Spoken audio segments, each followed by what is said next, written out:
రెండవ దినవృత్తాంతముల గ్రంథం 18వ అధ్యాయము. తనకు ఐశ్వర్యమును ఘనతయు అధికముగా కలిగిన తరువాత యెహోషాపాతు అహాబుతో 1000 మంది కొన్ని సంవత్సరములు గతించిన మీదట షోమ్రోనులో నుండు అహాబు నొద్దకు పోయెను. అహాబు అతని కొరకును అతని వెంట వచ్చిన జనుల కొరకును అనేకమైన గొర్రెలను పశువులను కోయించి తనతో కూడా రామోత్గిలాదు మీదికి పోవుటకు అతని ప్రేరేపించెను. ఇశ్రాయేలు రాజైన అహాబు యూదా రాజైన యెహోషాపాతును చూచి, నీవు నాతో కూడా రామోత్గిలాదునకు వచ్చెదవా అని అడగగా, యెహోషాపాతు, నేను నీవాడను, నా జనులు నీ జనులు, మేము నీతో కూడా యుద్ధమునకు వచ్చెదమని చెప్పెను. మరియు యెహోషాపాతు ఇశ్రాయేలు రాజుతో, నేడు యెహోవా యొద్ద సంగతి విచారణ చేయుదము రండనగా, ఇశ్రాయేలు రాజు 400 మంది ప్రవక్తలను సమకూర్చి, నేను రామోత్గిలాదు మీదికి యుద్ధమునకు పోవుదునా మానుదునా అని వారిని అడిగెను. అందుకు వారు, పొమ్ము, దేవుడు రాజు చేతికి దానిని అప్పగించునని చెప్పిరి. అయితే యెహోషాపాతు, మనము అడిగి విచారణ చేయుటకై వీరు తప్ప యెహోవా ప్రవక్తలలో ఒకడైనను ఇచ్చట లేడా అని అడగగా, ఇశ్రాయేలు రాజు, యెహోవా యొద్ద విచారణ చేయుటకు ఇవ్వులు కుమారుడైన మీకాయా అను ఒకడు ఇచ్చట ఉన్నాడు. అయితే అతడు నన్ను గూర్చి మేలు ప్రవచింపక నిత్యము కీడునే ప్రవచించుచున్నాడు గనుక నేను వాని యందు పగ కలిగియున్నాననగా, యెహోషాపాతు రాజు అలాగనవద్దనెను. అప్పుడు ఇశ్రాయేలు రాజు తన పరివారములోనున్న ఒకని పిలిపించి, ఇవ్లు కుమారుడైన మీకాయాను శీఘ్రముగా రప్పించుమని ఆజ్ఞ ఇచ్చెను. ఇశ్రాయేలు రాజును యూదారాజుకు యెహోషాపాతును షోమ్రోను ఊరు గవిని ముందరి బయలునందు తమ తమ వస్త్రములను ధరించుకొని తమ తమ సింహాసనముల మీద కూర్చుని ఉండగా, ప్రవక్తలందరూ వారి ముందర ప్రవచించుచుండిరి. అప్పుడు కెనయనా కుమారుడైన సిద్కియా ఇనుప కొమ్ములు చేయించుకొని వచ్చి, సిరియనులు నిర్మూలమగు వరకు వీటితో వారిని నీవు పొడిచెదవని యెహోవా సెలవిచ్చుచున్నాడని ప్రకటించెను. ప్రవక్తలందరూ ఆ ప్రకారముగానే ప్రవచించుచు, యెహోవా రామోత్గిలాదును రాజు చేతికి అప్పగించును, దాని మీదికి పోయి జయమొందుము అనిరి.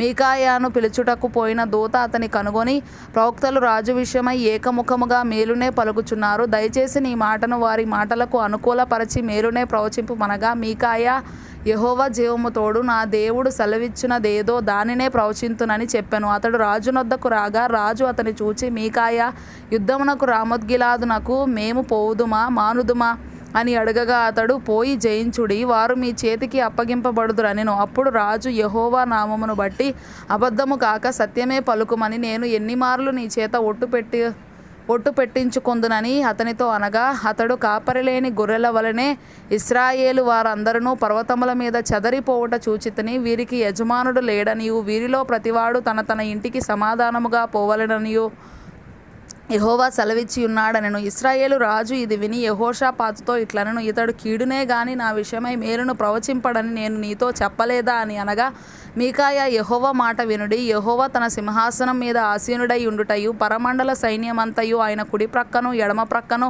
నిలువబడుటయు నేను చూచితిని. ఇశ్రాయేలు రాజైన అహాబు రామోత్గిలాదు మీదికి పోయి పడిపోవునట్లు ఎవడు అతని ప్రేరేపించునని యెహోవా అడగగా, ఒకడు ఈ విధముగాను ఇంకొకడు ఆ విధముగాను ప్రత్యుత్తరం ఇచ్చిరి. అప్పుడు ఒక ఆత్మ వచ్చి యెహోవా ఎదుట నిలువబడి, నేను అతని ప్రేరేపించేదనని చెప్పగా, యెహోవా దేని చేతనని అతనిని అడిగెను.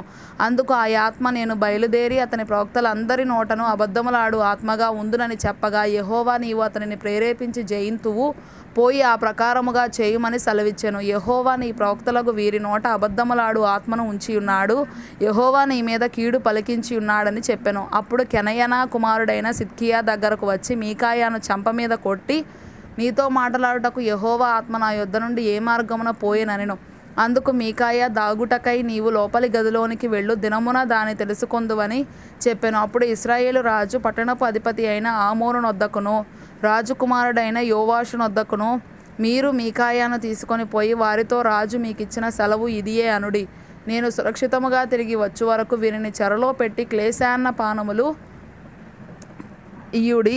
అప్పుడు మీకాయా ఇట్లనెను, నీవు సురక్షితముగా తిరిగి వచ్చిన యెడల యెహోవా నా ద్వారా పలుకనే లేదని చెప్పి సమస్త జనులారా ఆలకించుడనెను. అంతటా ఇశ్రాయేలు రాజును యూదా రాజైన యెహోషాపాతును రామోత్గిలాదు మీదికి పోయిరి. ఇశ్రాయేలు రాజు, నేను మారువేషము వేసుకొని యుద్ధమునకు పోవుదును, నీవు నీ వస్త్రములనే ధరించుకొనుమని యెహోషాపాతుతో చెప్పి తాను మారువేషము వేసుకొనెను. తరువాత వారు యుద్ధమునకు పోయిరి. సిరియా రాజు, మీరు ఇశ్రాయేలు రాజుతోనే యుద్ధము చేయుడి, అదములతోనైనను అధికులతోనైనను చేయవద్దని తనతో కూడనున్న తన రథాధిపతులకు ఆజ్ఞ ఇచ్చి ఉండెను. కాగా యెహోషాపాతు కనబడుటతోనే రథాధిపతులు అతడు ఇశ్రాయేలు రాజు అనుకొని యుద్ధము చేయుటకు అతని చుట్టుకొనిరి గాని యెహోషాపాతు మొరపెట్టినందున యెహోవా అతనికి సహాయము చేసెను. దేవుడు అతని యొద్ద నుండి వారు తొలగిపోవునట్లు చేసెను. ఎట్లనగా రథాధిపతులు అతడు ఇశ్రాయేలు రాజు కాడని తెలుసుకొని అతని తరుముట మాని తిరిగిపోయిరి. అప్పుడు ఒకడు గురి చూడకయే తన వింటిని ఎక్కుపెట్టి ఇశ్రాయేలు రాజును అతని కవచపు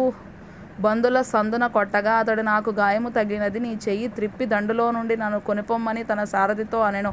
ఆ దినమున యుద్ధము ప్రబలమాయెను. అయినను ఇశ్రాయేలు రాజు అస్తమయము వరకు సిరియనులకెదురుగా తన రథమునందు నిలిచెను. ప్రొద్దుగ్రుంకు వేళ అతడు చనిపోయెను.